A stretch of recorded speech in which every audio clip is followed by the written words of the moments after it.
স্বামী থাকে বিদেশত, পত্নী থাকে ঘৰত, দিনে ৰাতি মোবাইলত প্ৰীতি কৰে পৰপুৰুষৰ লগত।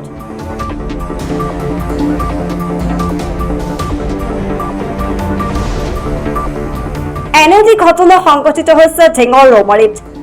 ঢিঙৰ ৰৌমাৰীত পৰপুৰুষৰ লগত বোৱাৰীৰ পলায়ন। জানিব পৰা মতে লটিয়ামাৰী চৰৰ জামালুদ্দিনৰ কন্যা ৰমিনা খাতুনৰ লগত ৰৌমাৰী গাঁৱৰ আব্দুল কুদ্দুছৰ পুত্ৰ আমানুল্লাহৰ সৈতে 14 বছৰ পূৰ্বে ইছলামিক ৰীতি নীতিৰ মতে বিবাহ হৈছিল। দুয়োৰে মাজত আৰম্ভ হৈছিল সুখৰ সংসাৰ আৰু জন্ম হৈছিল এটি কন্যা সন্তান। দুখৰ বিষয় যে 28 নৱেম্বৰৰ নিশা 7 বজাত এগৰাকী 13 বছৰীয়া কন্যা সন্তানক এৰি থৈ পৰপুৰুষৰ লগত পলাই যায় ৰমিনা খাতুন। ইপিনে আমানুল্লাহে নিজৰ পত্নীক বিভিন্ন ঠাইত বিচাৰ খোচাৰ কৰি সন্ধান নোপোৱাত উপায়বিহীন হৈ আহোমগাঁও আৰক্ষী পহৰা চকীত পত্নী পৰপুৰুষৰ লগত পলাই যোৱা বুলি জাননী দিয়ে। কালি ৰাতি 7টা বজাত ভাত চাত বনাই থৈ বাটৰ চৌকাটোৰ গেছৰ থৈ মাইকীটো গুচি গৈছে। আপোনাৰ মাইকী গুচি গৈছে? মাইকীৰ নামটো কি? ৰমিনা খাতুন। আপোনাৰ ঘৰ ৰৌমাৰী। আপুনি হেৰাই গৈছে যে আপুনি ক'ৰবাত বিচাৰিছেনে? নাই, মই বিচাৰিছোঁ, গোটেই ৰাতি বিচাৰিছোঁ, এতিয়ালৈকে মই কোনো সন্ধান পোৱা নাই।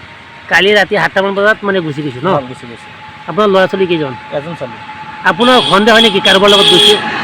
কিবা সন্দেহ মানে আগতে এটা পেচা আছিলে, ল'ৰাক ফোন কৰিছিলে। হয় হয়, আমাৰ কিবা সন্দেহ আছে, সেইটো ল'ৰাৰ লগত সন্দেহ আছে ন? ভিডিঅ' চিডিঅ' চাৰিছে, বস্তু ভিডিঅ' চাৰিছে, সেইকাৰণে কিবা এটা গৈছে। আপুনি এজাহাৰ ক'ত কৰিছে? আহোমগাঁও থানাত। আপোনাৰ মিছেছ হেৰাই গ'ল বুলি এজাহাৰ কৰিছে ন? জাননী দিছোঁ। জাননী দিছে। এতিয়া আপোনাৰ মাইকীটো আপুনি আকৌ পুনৰ বিচাৰে নেকি বা ক'ৰবাত আছে আপোনাক লাগে নেকি? আমাৰ লাগে মানে সি চলাটোতো লাগে, আমাৰ চলাটো লাগে। সি ক'ত আছে না আছে? ক'ত আছে না আছে, চলাটো লাগে। আপোনাৰ সৰুকৈ ঘৰত বিচাৰিছিলে আপুনি? ফোন মাৰিছোঁ, সি কৈছে নাই নাই বুলি।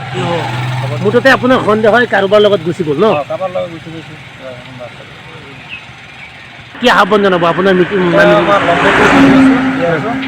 যদি কোনো সন্ধান পায় আমাৰ ফোন নম্বৰ যোগাযোগ কৰিলে হ'ল, কি থানাত আহোমগাঁও থানাত কৰিলে 9678938180।